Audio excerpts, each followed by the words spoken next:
Hello guys, welcome back to the shed. I'm Charlie, and as you can see there have been one or two changes, so it's time for another shed update. So coming up in this little video: shed realignment, insulation, tidying up, and finally getting to run trains. So last time, if you remember, we had a slight issue with the shed down here in this corner. Probably a little bit of sinkage down there, but definitely the sort of building had twisted onto this corner.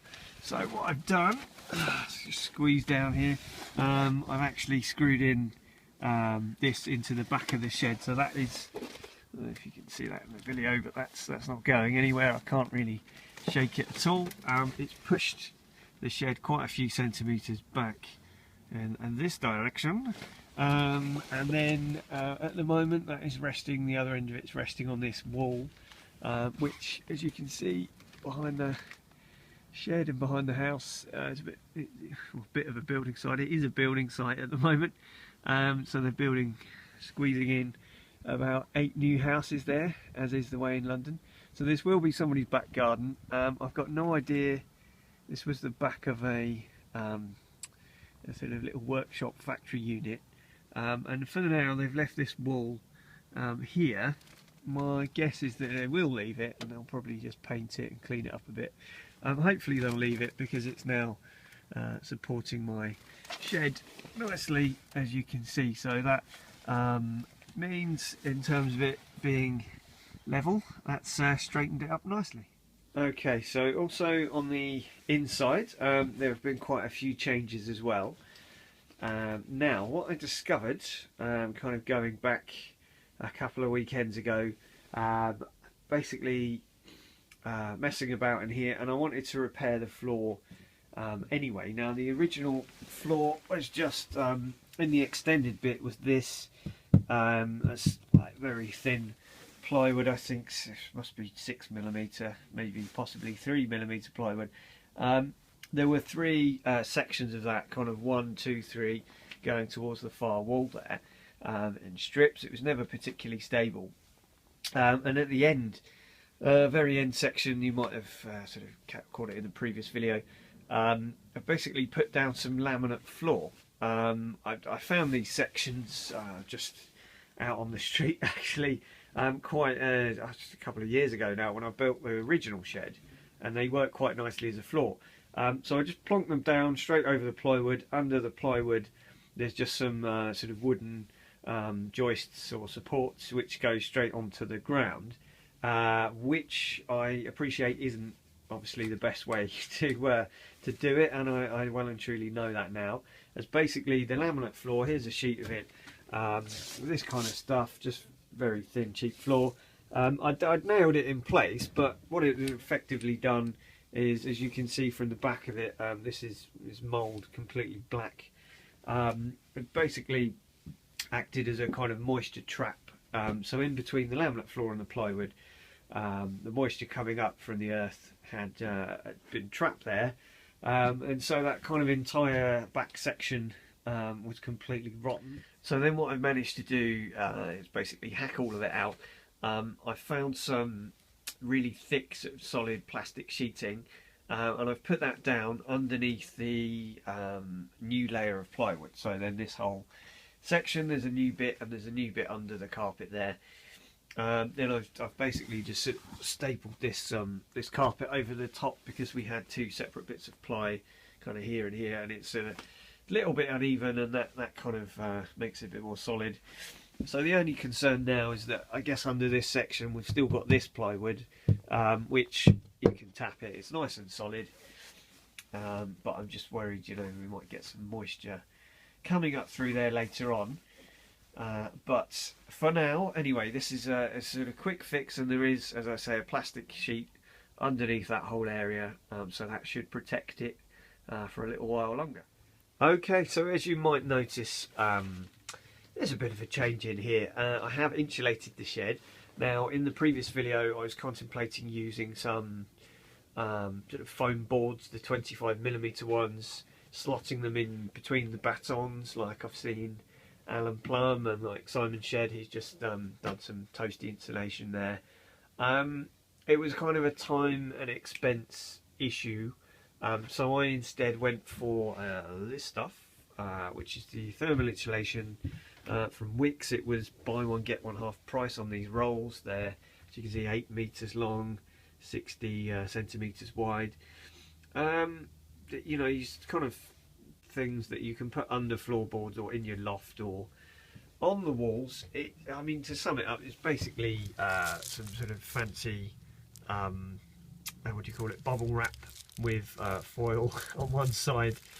So you could put it one way or the other if you wanted to sort of repel moisture and things like that. But I thought what I'll do is I'll face the the foil inwards, and therefore if I make it warm in here, it'll kind of act as a bit of a bubble, and then keep the heat inside, and it should keep. I've already noticed, I mean, I've now got the baseboard in position, and I've had this sort of bit of paper lying here for over a week, and it's not, you know, kind of gone sort of manky. It's been very cold overnight this week, so it's definitely doing its job to an extent where it kind of moderates the temperature a little bit more. I've got the thermometer in, so we're on 12 degrees. I don't have a heater in here. I do have my coat on. It's not that warm, obviously. 12 degrees, it's quite nippy, but it's not kind of down to, like, you know, sort of 6 degrees or kind of anywhere near freezing like it would have been. I mean, it's still not amazingly insulated. Obviously, this is the roof of the old shed has still got some holes in here. What I want to do is get a bit of kind of perspex or something and just cover that over. There is a third window at the end. You might have remembered that there's were kind of 3 holes in the window, and then also up here, this behind here is actually again a bit of the sort of plastic sheeting. So there is a window up there. I've just decided to kind of wrap everything up as much as I can. Ideally I would have done that before I put the new bit of floor down, and then I could have had it under here as well, to give that extra bit of insulation from the ground. But the hope is generally that it keeps the dust out. It feels a lot cleaner in here already, and it does keep a bit of warmth in, as I say. The only thing really you've got to watch, let's just have a look over here. Ooh, excuse me, as we sort of go outside. So obviously that there, you know, I just need to staple it down a bit better, but it kind of forms a barrier between the edge of the shed, and then you staple it onto the, excuse me, let's come back inside. It's cold out there today. You staples straight onto the batons, as you can see there. So I've just kind of poked around and found those, stapled it on, and then it's a layer between there. So there's sort of an air pocket between the kind of outer wall and inner on the shed. So the observation of it, generally, it was very easy to put up. It's very quick. If you kind of go like sort of a long lengthways like that, it's 8 meter roll at a time, and you kind of just whiz around and staple it on. It's quite good fun. And then I've just used this sort of insulation tape that I've found as well. So I've bought another roll of that. 2 rolls kind of did it, and I've sealed up all the cracks as best I can. Even the door's relatively well insulated when it's closed. I mean, there's a bit of a gap. I can feel the breeze coming through. But I've just ordered a little fan heater off Amazon, so yeah, it'll just make a bit of a nice working environment, and then once the layout's up and running, it'll be a more pleasant environment to be. That's the hope. Okay, so after insulating and fixing the floor, all that kind of stuff, I thought, right, we need a tidy up, a little bit of a think of how the shed is going to work in day-to-day use. So I guess ever since kind of 8-9 months ago, I extended the shed, made it a lot bigger, and then I kind of just chucked stuff in it ever since then. And I created a baseboard, but it's been kind of propped up and moved around in all sorts of places.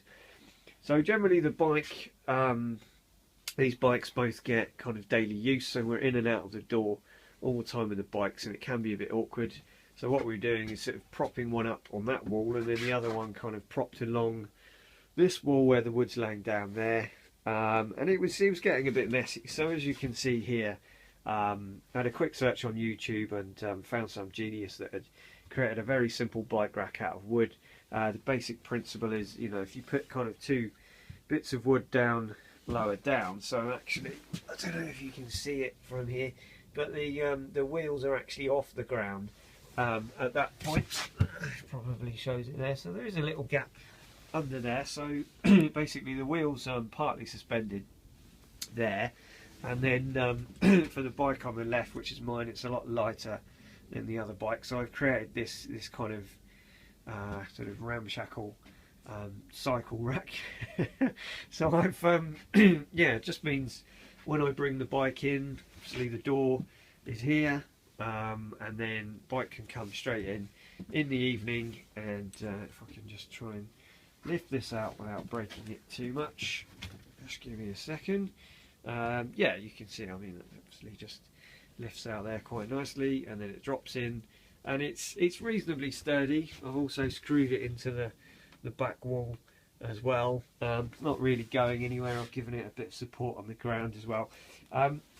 So what it means is I can slot the bike in, push the back wheel over slightly. It's just obviously leaning, but it's, I mean, as you see, if we push that, you know, it's fairly solid because I've got the extra support down there. And it means you can get in and out of the door. Oh, let's just demonstrate that fully. Okay, so you can come in and out of the door now. Bike is kind of slid over to the left, and then we walk in, put a little latch on the door as well so you can close it from the inside. And now we're in shed worlds, fully insulated in there as well. So we can kind of be in this area over here, dilly-dallying around with the layout, and not get disturbed by handlebars or bikes. Brilliant. Okay, I lied earlier. This is still dropping, so we've gone down to 10.4 degrees. I'll let you know by the time I finish making the video how much colder it's going to get, so can't wait for that fan heater to arrive. Anyway, on to the final points, which, as you can see, ladies and gentlemen, in front of you is a train in N-gauge scale on a track connected to a power socket. By the way, I don't have any electric in this shed. Obviously, it's not sort of plumbed in for that kind of thing. So I am just running. Oh, you see that? Just running from the outside there with a power lead. A little bit silly. I did buy a 5-metre one, thinking 5 metres was miles, and it only just comes into the door. So yeah, we'll have to get another one of those in the future. Anyway, look at this. So good advice from Simon Shed on that YouTube channel. Do check it out if you've never watched it. He was saying good thing for a starter, novice, beginner in N-gauge to get is one of the sets, the Graham Farish by Backman. Do a few different sets. The advice was if you get the sort of DCC ready loco. So we've got this one with a class 4F locomotive and a couple of coaches, an oval of track and a transformer. So that's pretty much all you need to get started. So I've got that plugged in, and there we go. There's the little class 4. We can just focus on that. Come on, there we go. Just amazing detail. I mean, I know several people have sort of mentioned this on various videos. How much N-gauge has come on in the just generally railway modelling. The techniques used to produce these things now, just incredible and beautiful detail. I'm not going to go on about this now. What I will do is put up a review video on the whole set, so we'll have a proper look at it. But it's basically just to demonstrate that finally, after I think it's been 8 or 9 months since I made this baseboard, and the poor thing has been here. It's sort of got dusty. It's been stood up in pretty much every position conceivable in the shed. So what I've done is finally given it a sort of more permanent home. Now I didn't want to fix it down because still in the process of planning a layout, but it probably will have the going to have a backboard, maybe on sort of one or both sides, and definitely at the back. Guess that's why you call it a backboard. And I've got some bits of plywood, offcuts down there, these kind of things, excuse me, from various things, so I can you know, cobble together something like this and you know, obviously cut it and shape it and so on, or possibly use that in the production of scenery as well. By the way, quick plug there, but essential, you've got to have one of those on hand, definitely very useful. They're not paying me to say it, don't worry.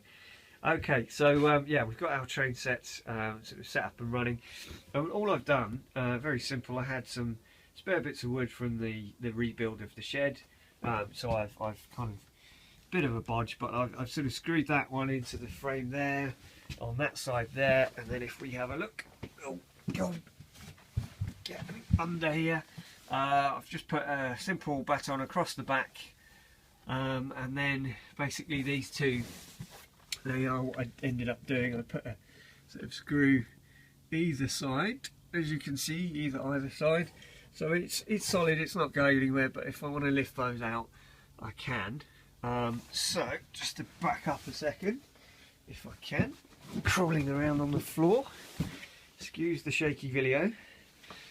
So as you can see, basically that provides the supports. They're both as level as I could get them. The baseboard itself, after sort of months of being stood up and laid down in a damp shed, it was a little bit wobbly, and it's been in this position for over a week now. So actually, you've kind of, I can't really see it from here, but it's sort of got a slight wobble to it. Now obviously with the sort of way that's supported, it's never going to be kind of fully solid unless I screwed it onto the wood, but I think, you know, as far as things go, that's pretty solid. So the idea here is, if I wanted to, if I dare to, oh, lovely noise, right, we can pull, oh dear, that's falling in. We could pull the whole thing forward a little bit. Obviously that's a bit more unstable, but you get my point. That if I kind of want to move it, and then if I sort of wanted to turn it round, for example, I haven't done this before, just bear with me. Oh, some amazing noises now. Obviously that's quite unstable, but what I might do is put another bit of wood across the front. I've got one here, but I didn't want to put one too far forward to kind of prevent me from getting right to the back of the shed with ease. So yeah, if I want to sort of move this round, get around the back of it, work on the sides of it, I just wanted that flexibility. I didn't want to kind of nail it to the sides of the shed. Plus I want to keep it away from the walls really. I'm still not 100%, you know, kind of certain that we won't get a bit of moisture or rain coming in there. Okay, so I guess as an appropriate way to finish the video, we should have a look at the little trains running. So all their efforts, insulation, redoing the shed, extending it, building the baseboard, blah de blah, all comes down to one thing really, which is pretty much, as I think again Simon on his channel was saying, all you really want to do is run trains. So we've got the set all set up. I think we're plugged in and we're ready to go. Now I'm going to try it. When I sort of set it up a week ago, and I have left it here for a week with the train on the track. So comments below please. I'm guessing that's not a great thing to do. Then you should put your trains away when you stop playing with them, especially if it's some slightly chilly environment. What we're going to do, we've got the Backman controller now. As you can see, I've just gone to make this video. That's round to the Just to focus, that's round to there, it's not full on. Now I've gone to make this video, and the Class 4 Loco has suddenly started doing this. I'm not going to do it now. There we go. It's not on the same piece of track all the time. It kind of powers round, and then occasionally just sort of stops. Oh, I'm saying that looks to be the same area. Just bear with me a second. This is kind of on the spot diagnosis here. No, different area again. Just kind of completely stops. I can hear the engine, hear the electrics kind of hum a little bit, and then it just carries on. So obviously not ideal, and an appeal, I guess, to the experts out there as to what that is and how I could fix it. Does it just need running in? Is there some kind of issue with the motor? I mean, it's just stopped there on the track. You can see, obviously, this is, focus on that, brand new track. I pushed it together as tightly as I can. It's only a small oval, and then, yeah, we've come to a stop. So, slightly negative note to end the kind of shed update on, but overall, I'm immensely overjoyed that I've got a train. It's mostly working. I've got a baseboard in a shed which is now insulated, and we're good to go. So hopefully the next video from me is going to be more of a layout based video. So I should actually you know, start planning the design, think of a name, etc., and then we'll start getting this baseboard fill up with track and scenery and more locos. So that'll be incredibly exciting, and a little bit more what the channel should be about, I'm guessing. Okay, so folks, thank you very much for watching the updates and staring at my intermittent train running round. Alright, so if you found this interesting at all, don't forget to like, share, subscribe to the channel, and until next time, thanks for watching.